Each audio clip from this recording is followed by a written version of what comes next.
surprise the good it feels to zoom around all the young whistle merrily.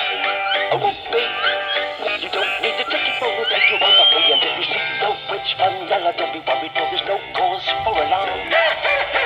Cause we've got Jolton, who's the dragon, he will keep you free from harm. It's fun at any time of year, so put your wheel in second gear and then hold tight.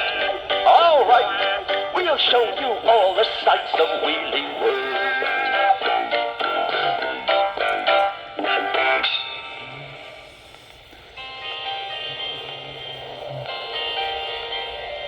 Winter had come to Wheelie World, and no mistake.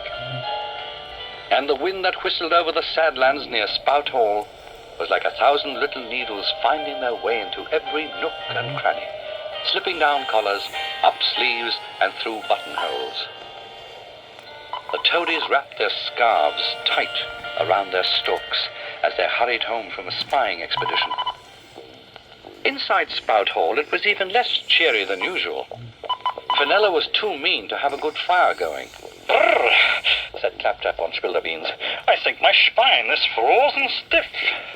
Ah, sure, said Riley. You want to get yourself a dust jacket. And indeed, Riley himself had a bedsock over his thin end. Oh, stop moaning, said Fenella. As if I didn't have enough problems without you two complaining all the time. Fenella did indeed have problems. She had spent all morning slaving over a hot stove, trying to cook something for their supper. Fenella's festive fry-up, she called it. But the stove was being very stubborn, too. Whatever Fenella had asked it for, the stove had come up with something else. Now listen, you steaming great stove, she yelled. This is your last chance. It's a black pudding I want, so you better get it right. With a twirl of her fingers, she cast the spell at the cauldron on top of the stove. In a bat and tail of flea, we'll have a black pudding for our tea.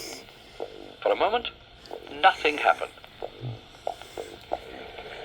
The cauldron lurched, hiccuped, and the stove changed color several times before it all settled down again.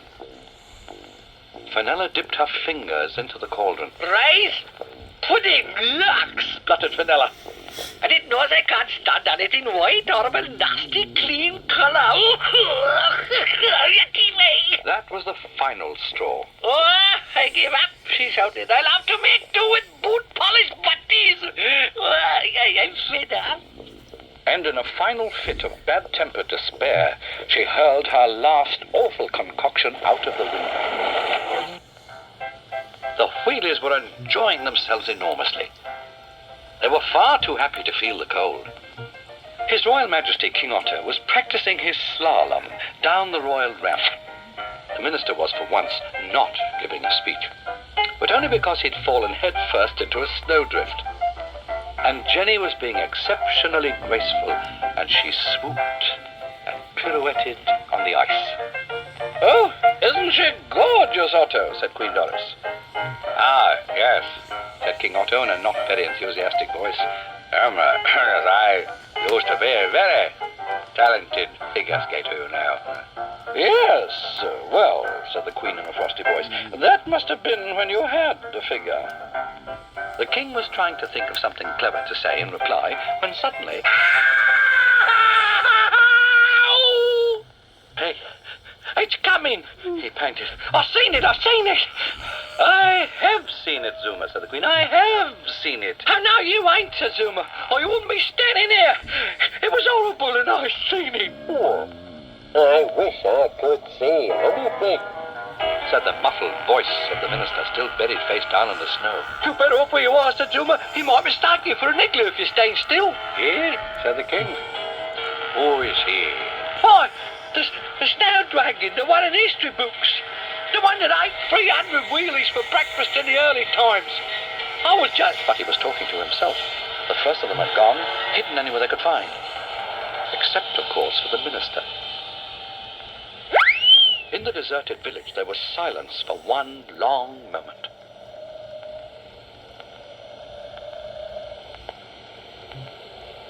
It appeared.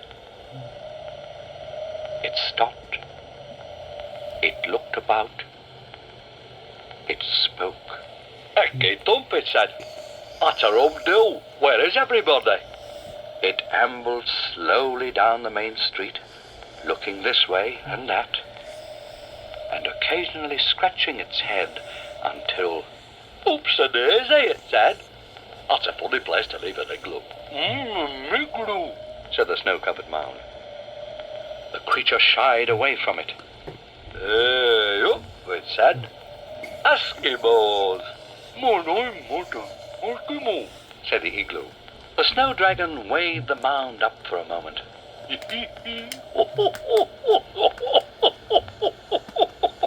And then reached down and pulled the unfortunate minister out of the snowdrift. Aye, for jolly well. Think so, said the minister, brushing the snow out of his eyes.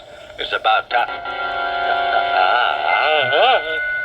The snow dragon? He fled across the snow as fast as his wheels would carry him, leaving the strange creature standing with its mouth open in astonishment. The snow dragon, it said in a puzzled way. The snow dragon? Whatever was it? Oh, the snow dragon! It came to a halt eventually in the spare parts orchard. There was plenty of cover there, and the creature felt safer. After a little while, it eased itself out from behind a bush and began to edge carefully backwards, keeping a weather eye open all the time for the enemy.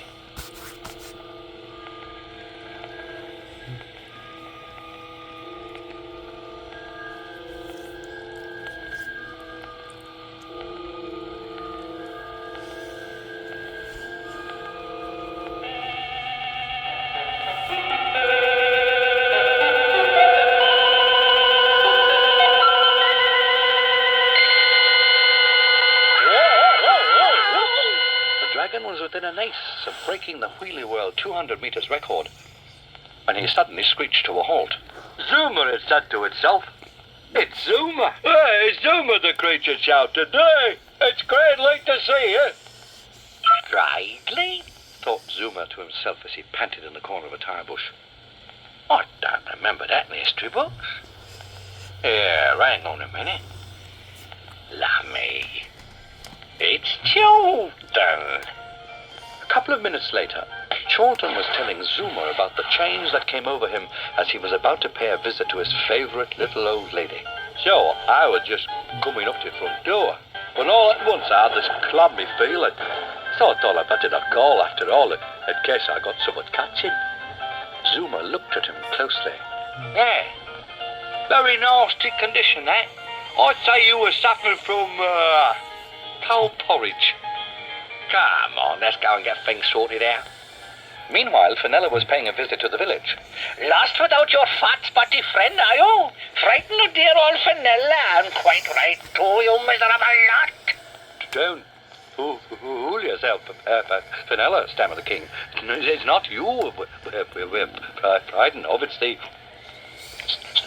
snow dragon. Snow dragon? Said the witch scornfully. There's no such thing as a snow dragon. I'm the only one to be frightened of around here. Snow dragon indeed. I could eat one on toast. Oh, good, said the minister. Well, here's your afternoon tea. Fenella turned.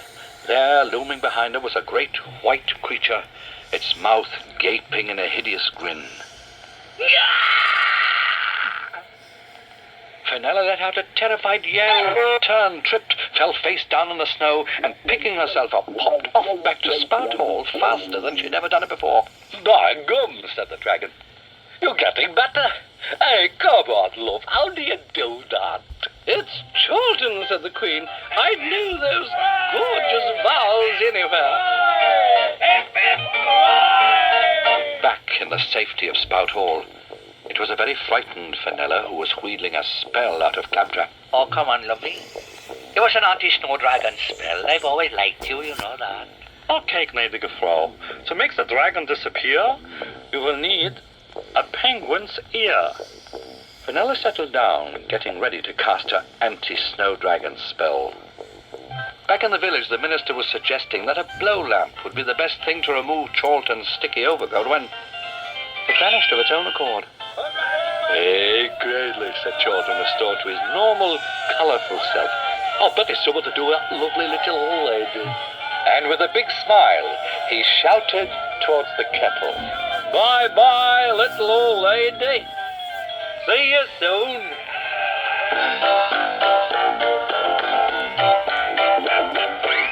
Jump in, we'll take you for a spin and show you round the wheelie world.